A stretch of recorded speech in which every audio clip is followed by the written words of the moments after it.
Walt, while you were busy dodging snowstorms, and I heard they were pretty big, they were huge up north, you were relaxing in the sun. And while you were doing that, the autonomy markets kept on autonomously moving ahead.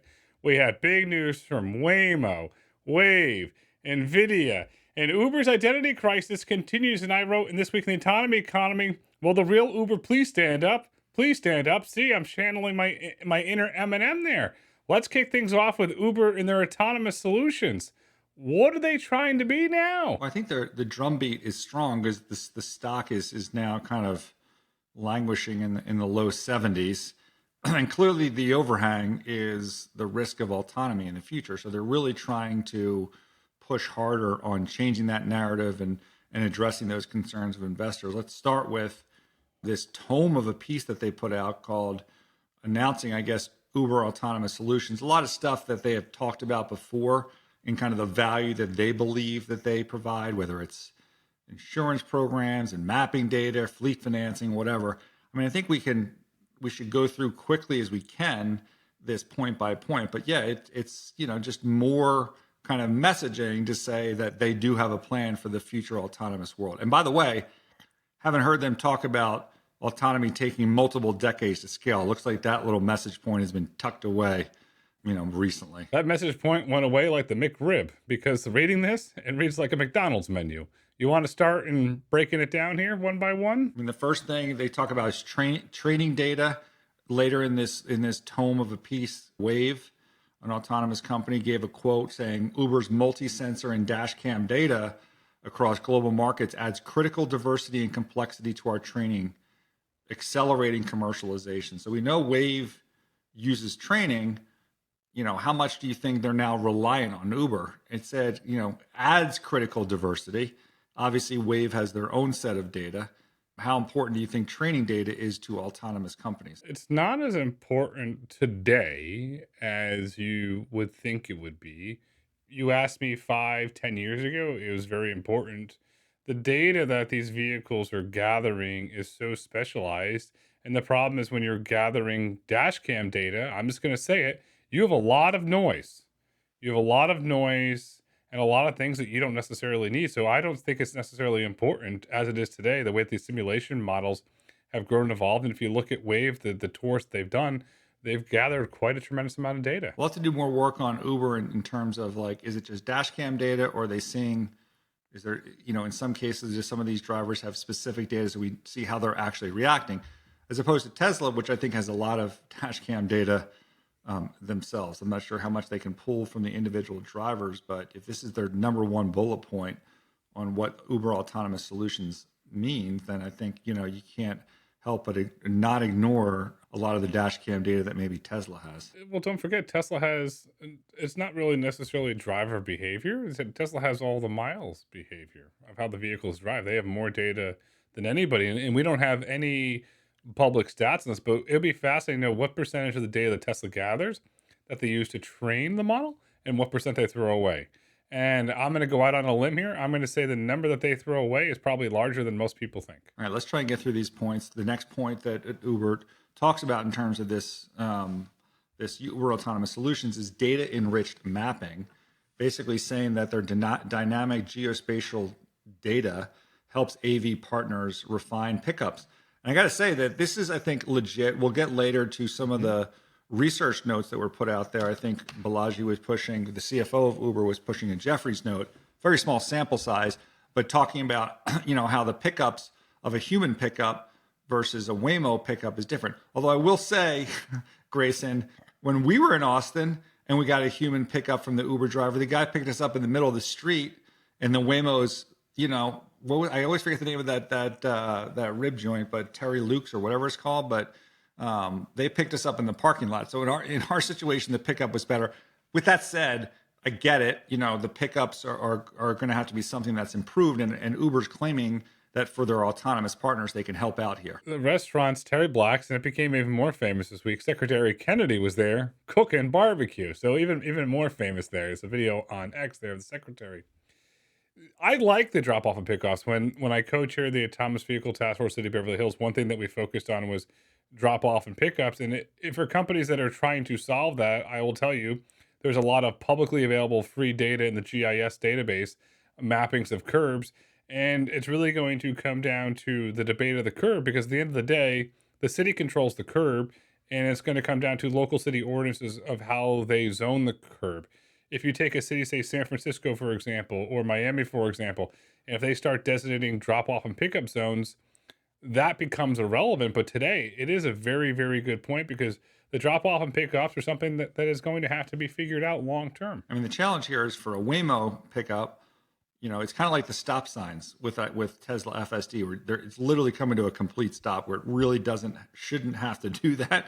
But in terms of the pickups, like a human driver, an Uber driver is obviously, even if it's an illegal spot, if they see the rider there, they're going to actually go and pick up the rider there, where the Waymo is going to go to a pre-approved spot. So I think that could just be an enforcement issue, where it's going to be harder to enforce these Uber drivers as opposed to what Waymo can do. So maybe even the mapping is not going to be able to help that. And that will be, if this is something that really bothers people, maybe that is an advantage that the human driver will have for some period of time until they can figure this stuff out. Because here's a little incentive. When the city has a budget shortfall, oh, let's paint the curb. I'll just use a color purple. Every time the Waymo pulls in, the city gets a check. You watch that get enforced really quickly. Yeah, the problem with that is, like, that would be great if Waymo was willing to pay it, but you know how people are, and the Uber driver will stop on that purple, and there's no one there to enforce it, unless they put a camera and like build a license plate. But then we're getting to true mommy state. The next bullet was venue and event management. I mean, I guess this is an issue, dealing with the scale of cars, sending enough cars. Like if you're at a venue, how many Waymos can you send? So that's data that they're going to have. Regulatory support. I'm not sure how you pay for this. When you're saying you're providing this as support, is like for every autonomous company that buys data from Uber, are they basically going to send their DC people in to make sure that they get approval? Or is this just hey, we're doing this for the industry? And if that's the case, if let's say Uber's working on Governor Hochul to allow autonomy to work there, that's not going to just benefit a partner of Uber. That's going to benefit anyone in autonomy. It's not like they're going to cut individual deals. At least I would hope not. With these states, it's just going to open it up for autonomy in general. It's a good thing on the surface. It's a very good thing that Uber wants to put dollars behind lobbying, dollars behind advocacy. That is a very, very good thing. The question is, it comes down to the devil's in the details. What is it? Is it representing the Uber corporation? Is it representing the interest of partner A? Is it representing partner B? Who is it representing when they go and do this? On the surface, very good. The question is all the details, because you can't let one partner run away with an agenda while it hurts the rest of the industry.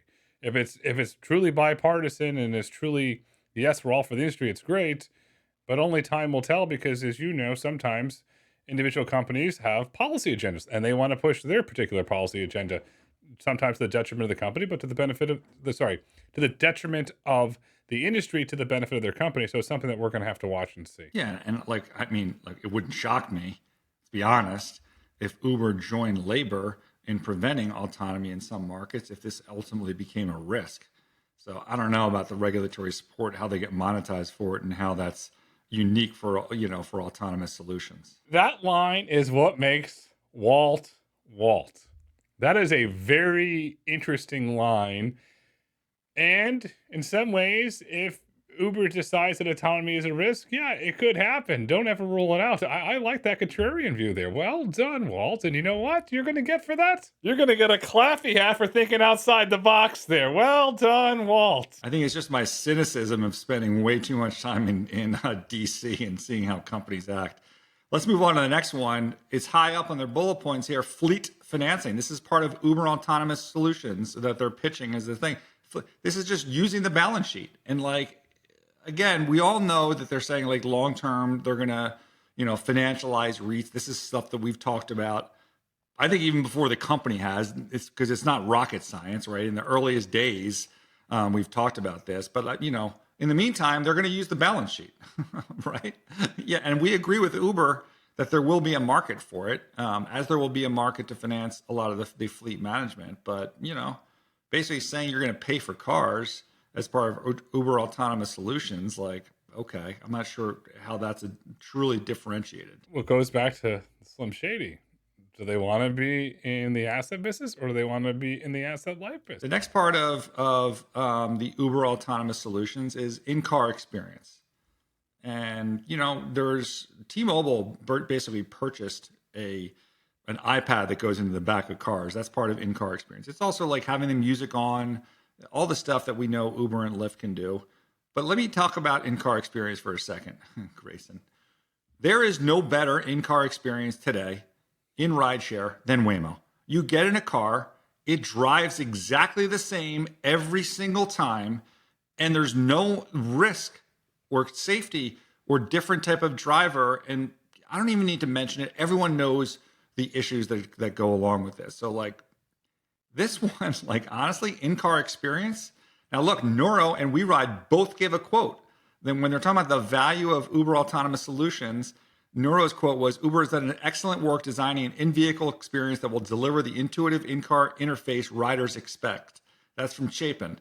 I don't know. I have no idea what that means. I love Nuro, the great team. No idea what that quote means. They've done an excellent work designing an in-vehicle experience. What is your in-vehicle experience in Uber? Like that you're getting ads served to you in your app? That the music can go on. You're telling the driver not to talk to you. Guess what? When there's no driver, you don't have to tell them not to talk to you. WeRide's quote was also Uber Autonomous Solutions complements these capabilities by supporting demand generation, rider experience, and customer operations. Again, very generic thing. So explain to me, Grayson, how as part of autonomous solutions that the in-car experience is improved with Uber. It's not. What you described to me is buzzword alley. Insert your favorite buzzword to go. It's not. The experience today, Waymo, you said they nailed it. But here's the other thing that's not talked a lot about. I mean, you guys at Lightshed talk about this. When you get into the Waymo, your Spotify's already synced. It knows where you picked off. And you get in there and you can blast music and have this really great, consistent experience. That doesn't take rocket science to figure out. I don't know what it's really unlocked. It's not like they're putting a team of Walt Disney Imagineers in there to figure something out. I don't know what it unlocks. Every consumer that you and I know, you want to get in the vehicle and you want your music to be synced or your audiobooks to be synced. You don't want to have to think. That's what it is at the end of the day. Okay, so let's next bullet point. Again, what is Uber Autonomous Solutions? Complex use cases. I don't really know how they help here or how is this different than the other points like complex use cases. I'm just going to move on to the next one and you can comment on the next two. End-to-end support. Basically someone to answer the call button. Like, okay, we just determined, well, actually we didn't determine. We know that there's 70 remote drivers. That's different than when you call support at Waymo if you're in the car and then there's someone there. I mean, okay, hello AI, and this is exactly the market that AI is going to, which is customer support. So what do you have on complex use cases or end-to-end support? The only thing I can think of, Speechless. pretty much, I was going to say, John Ledger. Call John Ledger from the former T-Mobile CEO. Let him figure it out. It's the only thing I could think of with that. I don't get it. I mean, no, you don't call John Ledger. You call Google. You call it, because Google is who's helping the telcos with their AI and how to deal with end-to-end support. And it's not going to really include humans until that's the last resort is really ever talking to a human for any of these companies. And frankly, you don't want to have to deal with that end support. You want a consistent enough ride that you limit the number of calls altogether. Okay, next again, part of Uber Autonomous Solutions is AV mission control. And I think this is really the meat of it. I don't know why they buried it so deep in their points on this press release. It's fleet management. But this is the element of it. Like they want a fragmented market of people that own separate fleets and fleet management. So I can see how this is part of Uber Autonomous Solutions. The question is, do Uber partners actually want this? Well, not only do the partners want it, but then where's Vomo? Where's Move? Where's Autocar? Where's all the other companies that were listed in the Q1 2026 supplement? Where are they? Is Uber now saying, wait, we invested in you, but now we're going to do this in-house? I don't know if they're doing it in-house, and maybe they're tying it up, but they're basically saying if you run your own fleet, and you want cars to process through, like we're going to be the ones to do it. Look, we've seen it. Like, we've gone, I think, to more fleet management centers than anybody. And like, if they're working on mission control, is Avomo using this mission control in terms of how they're managing their cars? I'm not sure how that works, but I also just don't think if let's say I'm a fleet owner that I necessarily want that additional lock-in with Uber. Maybe you do. Maybe it's turnkey. It's going to depend on cost. I don't know if that limits your ability to service vehicles on other platforms, or let's say Waymo you want to service Waymo as well as Uber, and you're the fleet owner that's plugging it into the Waymo One network or whatever. Unclear. But to me, with that said, this seems like the meat of what if I'm a fragmented autonomy partner, what Uber could really provide some benefit with. Could. So you raise the vendor lock-in. That's a real deal. The question is, what are the terms? And then looking at it from industry standpoint, to me, it says, okay, Uber wants to compete with Lyft's FlexDrive. They want to compete with Move. That's kind of how I'm seeing this. I think maybe Uber is starting to realize the value of fleet management. But I said this earlier, I'm going to go back to it again. Will the real Uber please stand up? 'Cause I thought you want to be asset light. Owning and operating depots is not asset light. You have to buy chargers, equipment. It's not asset light. But I think you're missing the point here. They aren't. This is asset light. They are saying that the value is AV mission control. They're providing the technology to allow someone else to do it. So I think that is consistent with what they're saying in terms of capital intensity. They just want to be the software. So some other company invest the dollars in getting the power and cleaning the cars, maybe even owning the fleet. They're just providing the software on how to get those cars through the system. That's the point. That software is available today. You and I, or any individual who want to do it, you can call Transdev, you can call various other companies and get off the shelf software with no vendor lock-in. It's readily available. I don't think that's true. I think those companies that you mentioned and others, have bought off the shelf software, have developed it themselves. I think in some cases, these companies are looking for a way to then sell it to other fleet managers, right? So they're really perfecting it because they live and breathe it every day. So the question is, as this market proliferates, is someone going to rely on Uber for their fleet management software, for this AV mission control, as they call it, a third party, or just build it on their own? If you look at AI, look at Anthropic Opus 4.6 or Gemini 3.1 Pro, why not build your own dashboard? You go on X, you can see the dashboards people are building. It's not hard to build a dashboard, so I don't really see the big competitive moat there. You may be right, but again, if I think about what they've kind of laid out here in Uber Autonomous Solutions, this has the potential for having the most meat.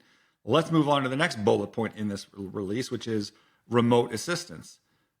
I don't even know why this is a separate point. Like, isn't that the same as end-to-end support? I mean, I almost feel like I'm writing a research paper when I'm in 5th grade and I'm like adding additional paragraphs, which is just a replication of how's that not end-to-end support? Remote assistance. We already talked about that. Let's move on to the last one.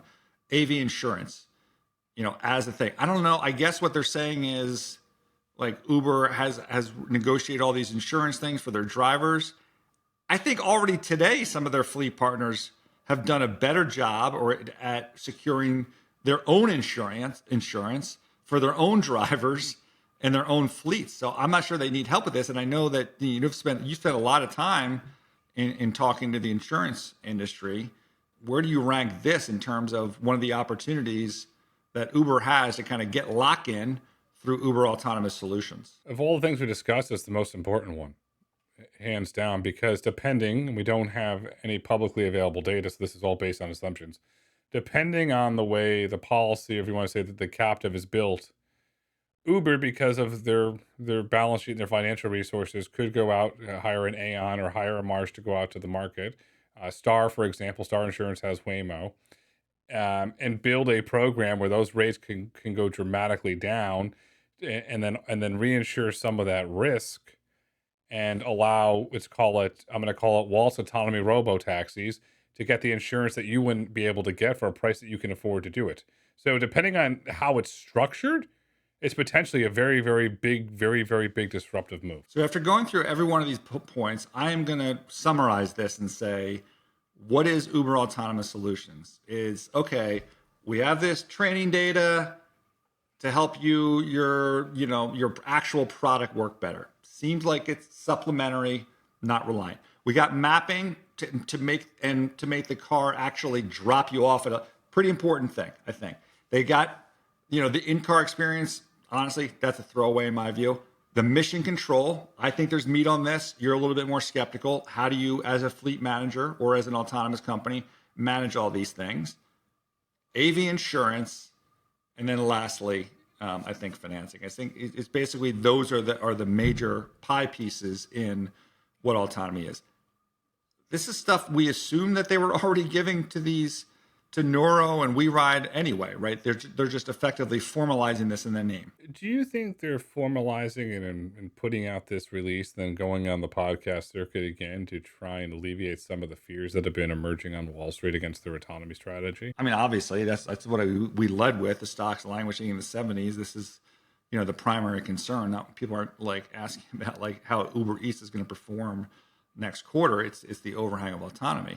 And in terms of going out on the circuit, that brings us to our next segment, which is the new CFO, Balaji, who we've known for some period of time, took a group of analysts back out to Abu Dhabi, met with the CEO of WeRide, their partner there.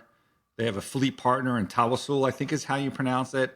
I guess they're gonna see Baidu, Baidu there. So a lot of Chinese companies clearly, not shy about pushing Chinese technology. Let's just start there. Again, going with WeRide and Baidu. Do you think there's any risk that they're going to catch some flack back at home? For again partnering with these companies in some of these markets and not focusing on how you bring an autonomy to the United States and Western America. I think there's going to be a tremendous blowback. I'm looking to see if what happens next week, if all the speculation holds true and DeepSeek releases the R2 model, which was apparently, I used to use apparently, not trade on NVIDIA chips. That's going to obviously get a statement from the White House and possibly the Commerce Department. Then, if you just look at politics, they're going to keep digging. And to me, it's a risk because it takes one one truth post from the president to blow up their entire model about this. It's a very big risk, especially when you have a president and an administration that is very active on social media. And as you and I have seen, a post from the president or a cabinet secretary, as we had today from the Secretary of War, Hegseth, about Anthropic, it can move markets and redefine businesses. So it has the potential to light up like a powder keg. I mean, let's just look at the Senate hearing with Waymo and effectively admitting that some of these remote driver assistants, were in the Philippines and and it's just, you want to make things as easy as possible. There still are like, we have the governor of New York that's keeping autonomy out of New York. Let's keep our hurdles to a minimum. It's obviously fine to have these relationships. That's an important part of the building blocks of their international strategy. But to be profiling it, I don't know. I just think there's some risk there. Now let's look at the meat of those meetings, because Balaji was tweeting out research reports. Hopefully no one ever tweets art reports out. These are meant for clients only. Anyway, WeRide talked about tens of cars autonomously and 100, I think, with human assistance included. I don't know what that means with human. Does that mean there was someone actually driving the car? Is that in the safety seat? Does that mean that was the remote driver?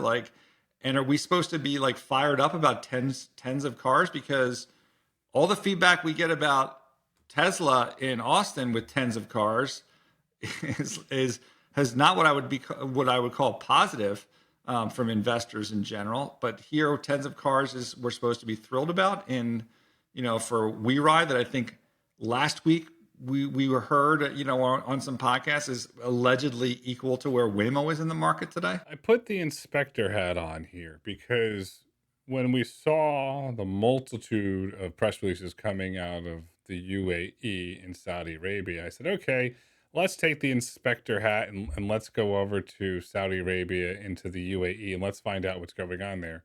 And so prepping for my trip, which is not happening, and I'll get to the reason why it's not happening, I went through all the SEC filings, I went through the press releases, and you gotta love stuff, because when the inspector gets the magnifying glass out, I find stuff.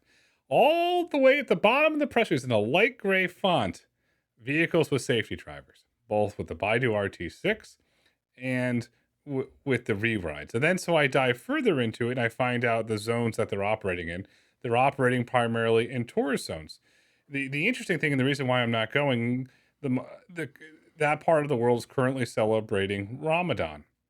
and there is lighter traffic. So I find it very interesting that you're hosting Analyst at a time in that part of the Middle East, in that part of the world in the UAE, where there is less traffic at this time just because of their religion and their holidays. I find it very interesting. I think that's completely coincidental. It's just you have to get earnings. It's when people have free time on their schedule. So I would put that aside. I don't think there's any issue there. But let's go on to the next thing, which is, one thing I didn't see in any of these reports, doesn't mean it wasn't addressed, but I think a critical thing on the heels of those great numbers that Waymo put out last week, 3,000 cars, I think it was 70 safety attendants. So we just talked about 100 with human assistance.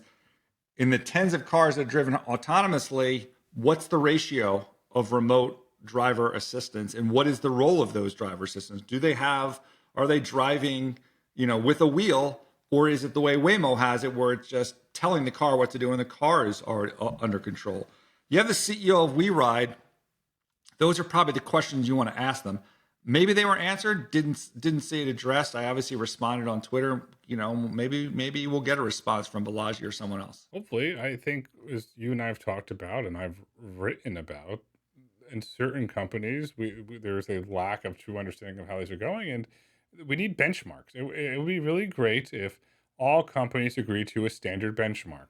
Walt Autonomy, Grayson Autonomy, you publicly disclose these metrics and let the market decide. I think that would be a really good way to figure this out, because until we get true transparency from all companies, we don't really know. Maybe, but Waymo just blew away any concept of a benchmark that I had. I thought it was going to be like, we start at 10 to 1, 20 to 1. I mean, their ratio is so off the charts.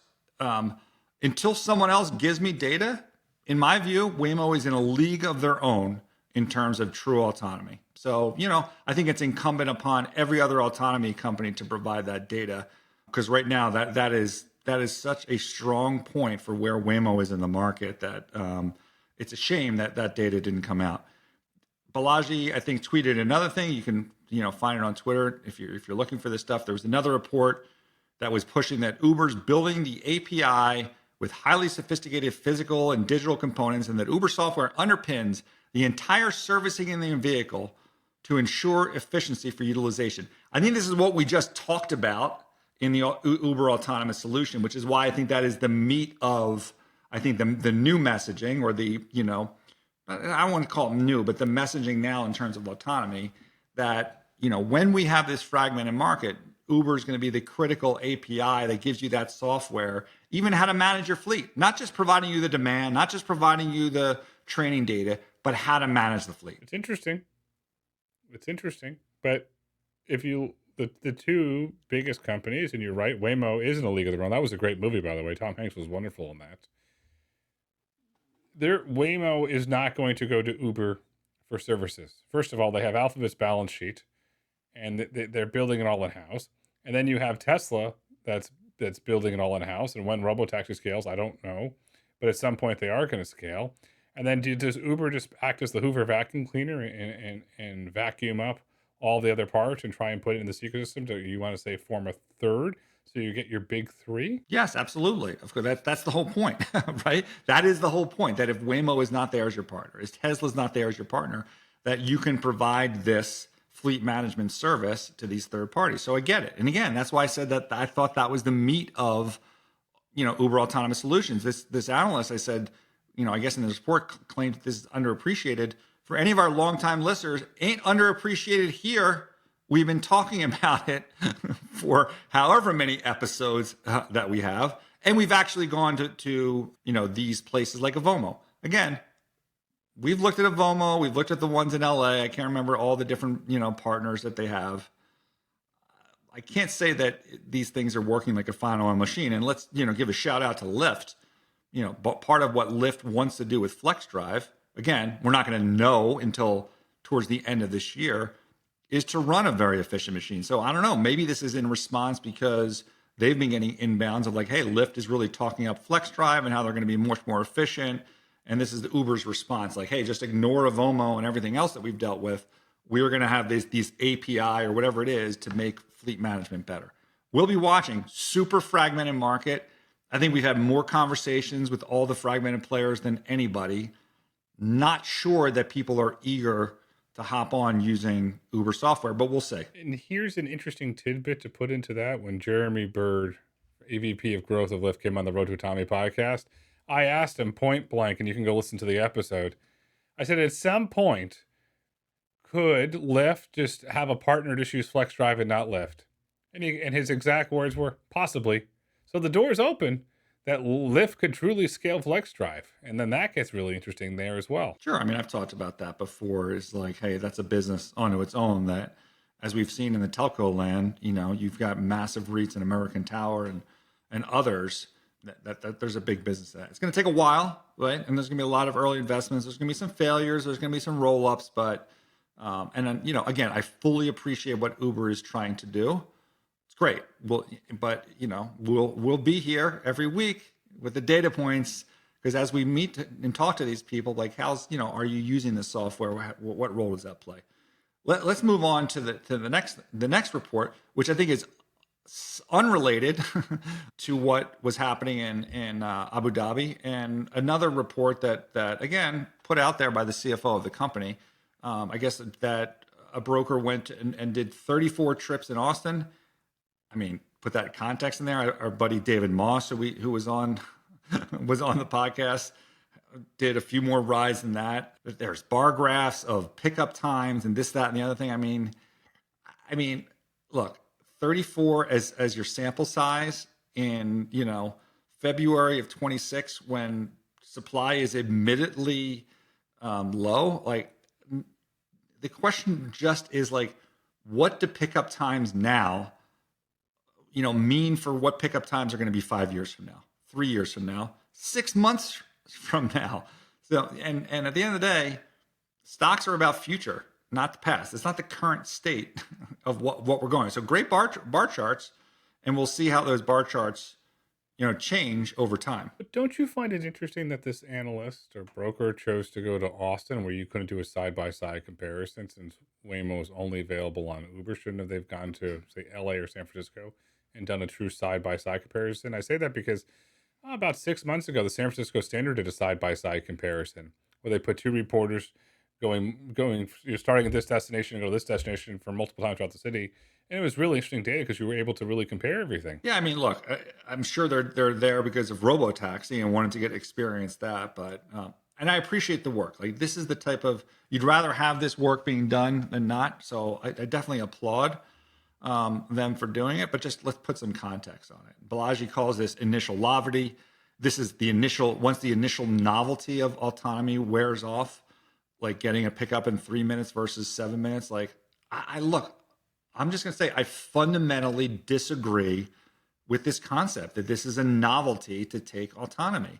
I've heard this on podcasts. Oh, I like, my wife likes getting in a car and being able to talk to a driver. Like, okay, there may be people out there that want to do this, but like at the end of the day, like, my belief in autonomy is that it is safer, it is consistent, and it is the preferred experience that someone's going to want. And, like, I look at rides, and if it's like 5 minutes versus 7 minutes, like, are you really just picking the 5 minutes if that's the case? And again, how long is that differential going to exist when more supply hits this market?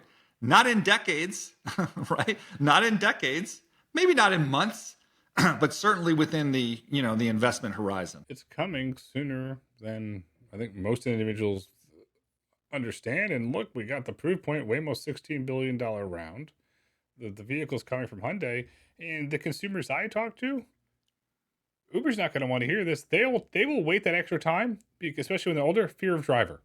When you speak to individuals that are 75, 76, 70 and older, fear of driver is a big thing, and they say they will gladly wait. I mean, they have time to wait, so let's get that straight. But they will gladly wait because fear of driver. To me, I want that consistent experience. I know what I'm getting every single time, and that's why I do it. And the last part of this, I think, report that was highlighted, it I think referred to another report, which we don't have access to, but just said there's no cost advantage of autonomy to a human driver. I'm like, I have no idea what to even say about this.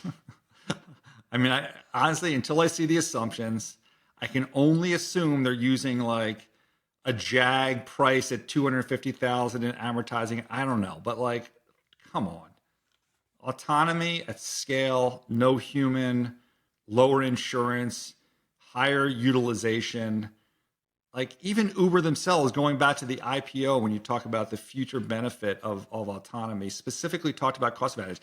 When you think about the Uber bull case, it's about cost coming down enabled by autonomy in order to get the share of miles to whatever it is, 30% of total miles. So to say that there's like no cost advantage to autonomy, like, again, haven't seen all the details. Maybe I'm taking this out of context, but like, I'm speechless on that one. I have no response because I'm following your lead on that one. Let's move on to the league of our own, Waymo. They had a big week, another big week. They announced 2 new cities, Chicago, Charlotte.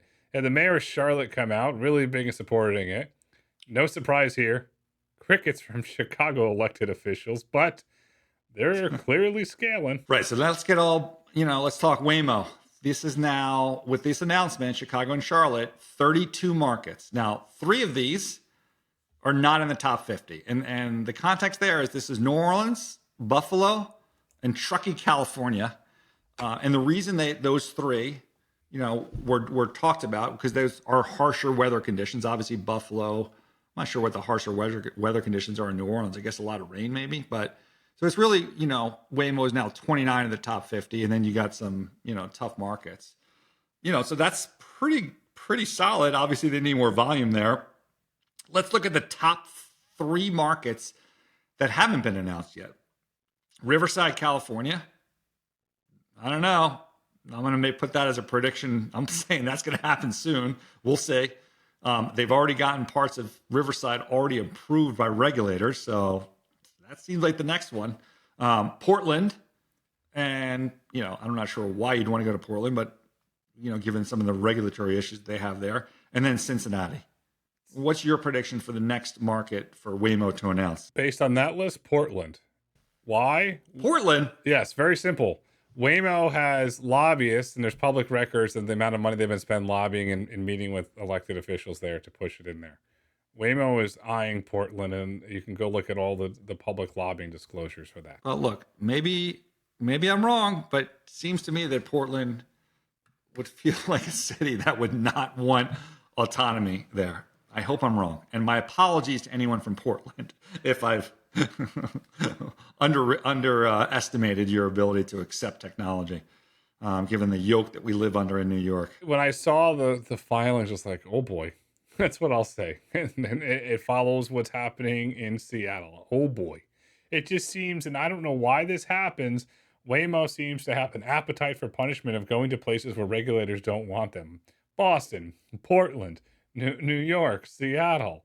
It's like, then what's happening now, there's a bill pending in the Colorado State House to ban autonomous vehicles and autonomous trucks. It's like, here we go again. So that's what they're feeding at the top of the funnel. At the bottom of the funnel, Waymo also announced that they have now opened Dallas, Houston, San Antonio, and Orlando to early riders. So that brings the count to 10 markets. If we're counting these early riders, which is probably just limited improvement. So that's 10 active and 22 in the pre-commercial stage. What did you notice about the markets that are now launched to early riders? Great regulatory environments. That's great regulatory environments. Also, population migration. Individuals fleeing California, going to Texas and Florida. So you put in Orlando, you put in Miami, you put in Houston, you put in Dallas as individuals leaving California. That's the big trend I know there. I did notice 2 really interesting things. One, when Waymo released the map for Orlando, you can go to Universal Studios, and on the amusement park blog, people are all up in arms of where the Waymo's going to go. That's a whole interesting conversation on Reddit if you want to follow that. Then you can't go to Mickey Mouse's house. Nope, can't go to Kissimmee. Kissimmee's not in the ODD. And the other thing is, Waymo removed Tampa from the official launch map. First time I noticed that. That was very interesting. Those are all interesting data points, but I just teed you up because I know you liked it to highlight the waning relationship between Uber and Waymo. The one thing I noticed on those 5 markets is we continue to progress forward here, and they still haven't announced Uber as the partner. Now, in the past, I've said we could wake up one day and boom, they've got a blanket agreement in 5 new markets. But the fact of the matter is there's additional markets are continually getting added. Again, there's another couple, and Uber was not in the announcements. I don't know. Did we get any fleet management? Do we know who the fleet management partners are in each of those markets? No fleet management, no, but it just goes to the relationship, and I want to go back to the early days when Austin was announced initially.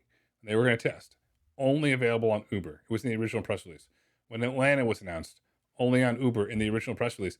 And if you look at the graphic that Waymo put up, I believe it was on the Waymo blog or the Waypoint, or it might have been on X, but Waymo put out a graphic today. All of the Waymo 1 markets on top, and very small at the bottom, the Uber markets. That was interesting. And they didn't divide. They put a little text there, only on Uber, but they didn't highlight or emphasize it. But in these markets that they just announced to early riders, they didn't emphasize only on Waymo, did they? So it's almost like it's a bygone thing. Like, of course they're not on Uber, right? That's what it feels like, that we're already past that point. And again, based on the way Uber's talking, it just seems like, I think, even though I've kept open to this, that maybe you were ended up being right, that relationship is just, as long as these 2 CEOs are in place, is probably not adding additional markets. I'm still hopeful Uber can sign some new markets, but I'm gonna give you the clappy hat, tip my hat to you on this one. It looks like you continue to be right on that one, Grayson. Thank you. Not to be a persnickety person, because we're going to get a comment about this. There's 3 CEOs, Walt, because Waymo has co-CEOs. I just don't want you to get called out in the comments now. What do you mean? I talked about the 2 CEOs. I was talking about Waymo, the co-CEOs. I wasn't even referencing Uber. They weren't. They, like these new markets that were announced, were not even in the conversation. Anyway, so let's go to what other data that Waymo announced. 1 million fully autonomous freeway miles. Let's put context on that, because they said they've already driven over 200 million fully autonomous miles. So it's 200 million total, which is, they doubled that number in 8 months. So incredible acceleration. That literally defines the inflection point, which is why we've been doing this podcast so regularly. The weekly data points that's showing this inflection doubled in 8 months. But to highlight that, only a million. I mean, a million's a good big number, don't get me wrong, but only a million on the freeway. So again, we get back to this, so there's reports talking about, the current situation in Austin or whatever it is. They haven't really even unleashed autonomous. They haven't unleashed, airport pickups in the locations where you actually want to do it. This is literally the first data point that Waymo has ever provided on freeway miles. It's something that even less than a year ago, at least I was, you weren't, we're questioning, is there an issue with the highway? What's taking so long with the highway? Why, when they open LA, does it take me 30 minutes from getting point to point? Like, we're still at the early points of, I think, what we've really seen that Waymo can do in an individual market. Waymo's maturing as a company. The technology, it's solved. It's cracked. They've solved it. And to Waymo, just to thank you from me and from Walt and from the industry. Thanks for sharing numbers with us. It truly validates what we believe and what the rest of the industry believes. So thank you for sharing those numbers with us. Can you imagine, Walt, at this trajectory that Waymo's going, when they get to full operational scale in these markets, the impact that they're going to have, then that's when Uber and Lyft are going to have a real big problem. So, Grayson, a lot of the questions I get is again, especially since Uber is literally in Abu Dhabi, is like, okay, fine, the U.S. Waymo, but what if, internationally, they got to go up against these, the Chinese vendors, and at least in some of the markets, this is going to be so much harder. Let's not forget, Waymo is planning on being in London in 2026. They already have a road trip in Tokyo. And I think you put your inspector hat on and found some additional notes in Europe. Waymo, surprise, surprise, is not just a U.S. story. Talk to us, Grayson. Waymo has grand ambitions to go and expand into the EU. Waymo, on January 13th, 2026, met with Mark Nichols, the European Commission's head of for the internal market. What did they discuss at that meeting? Self-driving vehicles and the EU individual approval scheme. Why is that so important? Because the Waymo vehicles are modified. And so in order to go into the EU with the modified vehicles, they have to go through a type certification. You say, well, how do they do that? Waymo has a partnership with TÜV Süd. TÜV Süd is recognized by the European Union, the European Commission, as a safety auditor. TÜV can quote unquote certify the vehicles for each one that comes in, and then these vehicles have to be done in batches. Well, then where does the next partner come in? Move. Move can register all the VIN numbers, do all the safety things for EU, and Waymo has the ability to scale. It's really brilliant. And oh, by the way, Move now has a very big office in London, and furthermore, the inspector also uncovered on Waymo's job postings, Waymo is hiring a regulatory counsel. And when you read the requirements, must be admitted in the EU, must be proficient in the EU laws and regulations pertaining to autonomous vehicles. The writing's on the wall. Waymo's going to the EU, and I'll make a prediction, Walt. First city Waymo does a road trip in the EU will be Paris. So there's your answer for those asking about, what about the international market? It's brewing. The storm is a brewing, and we'll probably get data points on that, throughout 2026. Well, hopefully we can see, Waymo in Abu Dhabi, and then we can see them up against WeRide. That would be nice to see. Meanwhile, internationally, a Wayve, the capital markets are flowing. Sam Altman gets a $110 billion check. Wayve gets a $1.2 billion check in a Series D valuation. And the valuation they put on this thing is $8.6 billion. So congrats to the Wayve team for getting a nice sizable check and a nice sizable valuation. To Alex, well done, sir. It's validating the thesis that you turned into a company. And the interesting kicker in that round, Walt, it can scale to 1.5 billion. Uber is willing to commit an additional 300 million if certain milestones are met. So you take that combined with the billion they raised a few years ago from SoftBank, they're around 2.2 billion. They've got capital to scale a big business. So just for context for our listeners, like what is 1.2 to 86? 1.2 valuation, 1.2 billion of new money and an 8.6 billion valuation. How does that compare to some of the other recent financing? So Neuro, kind of split it up between April and August and raised 200 million at a $6 billion valuation. By the way, between April and August, there was no step up. That was, I think, a Series E. I can't recall exactly. Not sure why Wayve gets that much more, a higher evaluation, but so be it. Good for them. Neuro had, traditional institutions. Wayve had the SoftBank, automakers, NVIDIA, Uber. I don't know. I think sometimes I'd rather see financial institutions validating, the valuations rather than like SoftBank and automakers. But again, good number that Wayve was able to secure.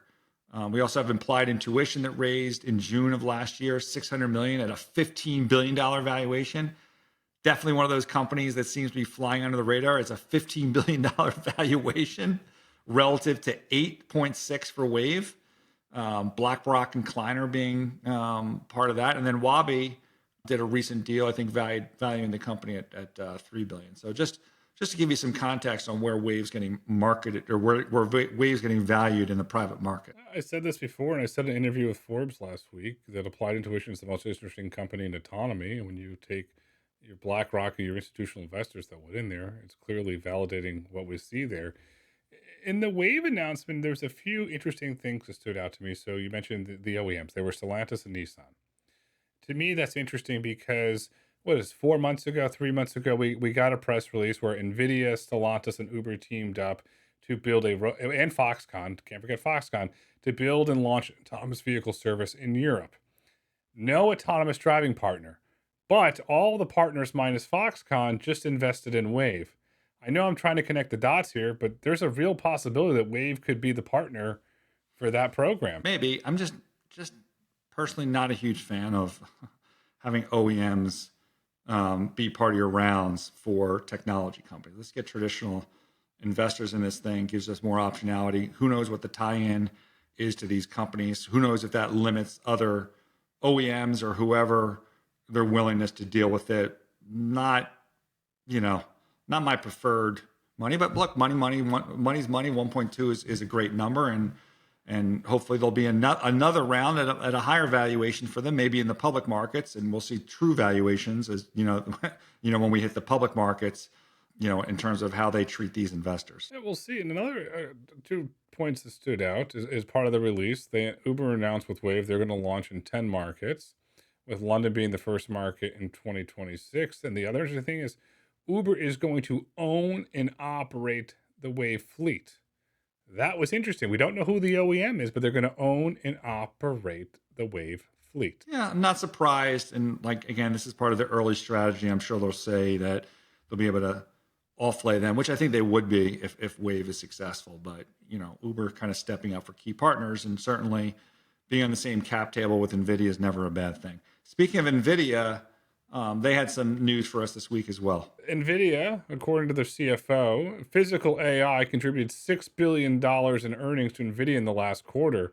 That's impressive. The CFO is talking out there very publicly on the earnings call that robo-taxis are going to be a major, major growth market for NVIDIA. This, when Jensen puts you on a slide or Jensen talks, the market listens. I don't know if there was I think it was the CFO, Colette Kress from NVIDIA, that was quoted as saying that autonomy is expected to scale from thousands of vehicles in 2025 to millions over the next decade. Now, I checked the transcript or the note. She said decade, singular, not decades, millions in a decade. And we've already talked about the math of what even a couple 100,000 cars would do in the US. So I thought that was interesting that NVIDIA is that bullish on the number of cars that can hit the market over the next 10 years. It's a positive sign. And the interesting thing is everything seems to be getting rebranded physical AI these days, which NVIDIA loves because they're going to sell more chips. When do we get to the point where a robo-taxi company just says, okay, we're a physical AI company. Oh, by the way, we're also going to make humanoids. When's that coming? I mean, it already happens at Tesla, right? They want to do Optimus, and I think there's obviously tremendous crossover, and they've talked about the benefits that they cross over from there. So I don't know. Soon, I guess we'll get some data points. BMW announced this week that they're going to start putting humanoids in the factory in Germany. Hyundai, we know, is going to put in by 2028 the Boston Dynamics. So that market's really shaping up. It's something that we haven't covered here a lot, but it's something I think over time we should start to add more content to. Well, that's humanoids. I got to tell you, Walt, the time flies by when we're having fun, and I'm looking at the clock. I'm like, holy wowzers. Well, I'll give you the old Phil Rizzuto. Holy cow. We're almost at an hour here. So we've got a lot of segments. We're going to save those for next week when we can dive into them fresh. I want to wrap up here really quick with a quick boom, boom, boom here on the foreign autonomy. Some interesting things. Autotech, a new Chinese autonomous trucking company, is now operating autonomous trucks in Dubai. And Singapore's largest taxi operator is looking to expand into London and operate robotaxi. So we got to watch the London market. And as we watch the London market, what do we need to watch from the autonomy markets next week? Got a lot of conferences. Apple's got a meeting. I'm sure they're going to say stuff. I'll be out in the UK. Maybe I'll look for some autonomy in the UK while I'm there. Busy week, but I'm feeling like we're going to get more announcements out of Waymo, and always looking for updates out of Austin and Tesla. I'm seeing a lot more posts about cybercabs, so hoping to see more of those on the road in Austin. There's a lot more vehicles on the road, and we can't wait to see what photos you uncover. And then when you're in London, get a Sherlock Holmes hat, because you got to get a matching hat to match with me. The future is bright. The future is autonomous. The future is physical AI. Walt, until next week.